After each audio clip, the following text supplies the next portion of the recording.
You are welcome to this lesson, part 5 of our lesson on grammatical names. This lesson focuses on the adjectival or relative clause.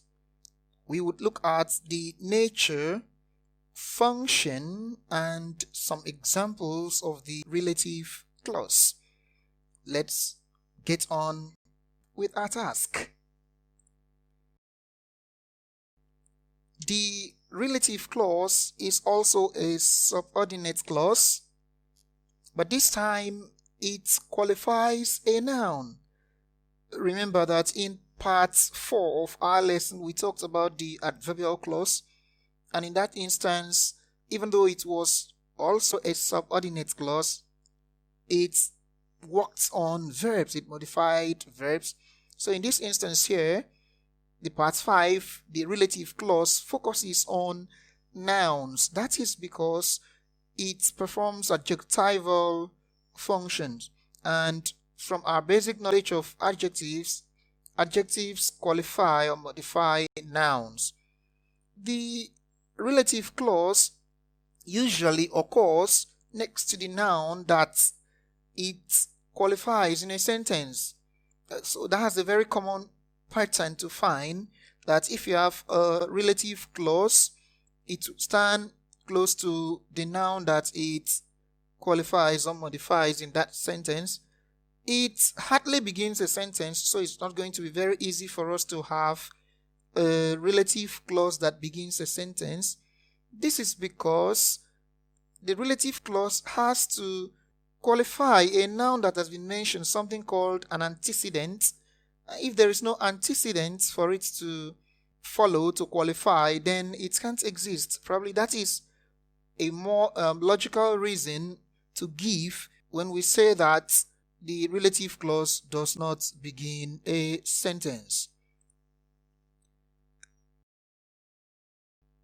It is introduced by a relative word. So if you want to find a relative clause, you have to first find a relative word. What is a relative word? A relative word is a word that points back to an antecedent, a word that had been mentioned earlier. For instance, if I say, the boy who came visiting is my friend, that who, given in that instance, would be the relative word, while boy, which I mentioned in the initial part of the sentence, would be the antecedent. So in every situation of a relative clause, there must be an antecedent. That's a noun or a pronoun that has been mentioned. Then there would be a word that points to that antecedent before we can talk about the existence of a relative clause. And some examples of relative words include that, which, who, whom, whose, when, where. These are words derived mostly from relative pronouns. So relative pronouns are very useful when relative clauses are to be formed. Although it is possible to have relative clauses that exist without these words, and those are informal conditions that exist where people choose to remove these words. For instance, someone says, the book that I gave to you was Joy's.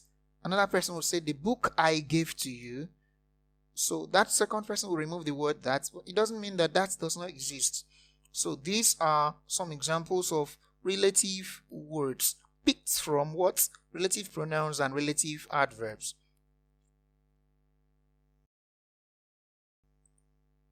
We look at the structure of the clause on its own, what it looks like. If we look at the structure, we would understand better if we consider the sentence, example sentence given on the screen. The boy whom she praised is my brother. The boy whom she praised is my brother.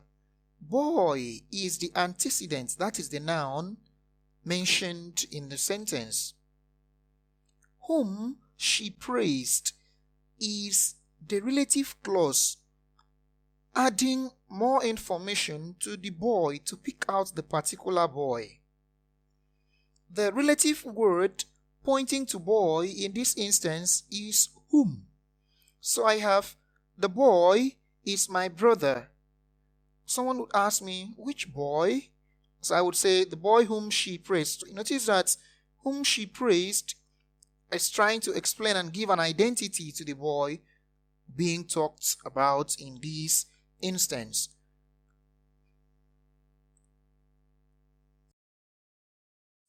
We may look at relative clauses as being defining or non-defining. These are some terms that are used to classify relative clauses. So what do we mean by defining relative clause? A relative clause is defining if it is used to mark out one noun out of the group of nouns that stand in the sentence. This may look confusing, but let's have it going like this. Someone says, the travelers who knew about the floods took another road. In this case, this sentence suggests that there were other travelers, but there was a group of the travelers who knew about the floods. So if we have that as a way of demonstrating it, the group that knew about the flood had been marked out. How do we know when the group has been marked out? The sentence would be written without separating the clauses using comma. So as the example is given, the travelers who knew about the floods took another road. There is no comma standing before the relative clause. That means in this case, this clause is talking about one particular group out of all the travelers. This is defining because it carves out a group of the travelers.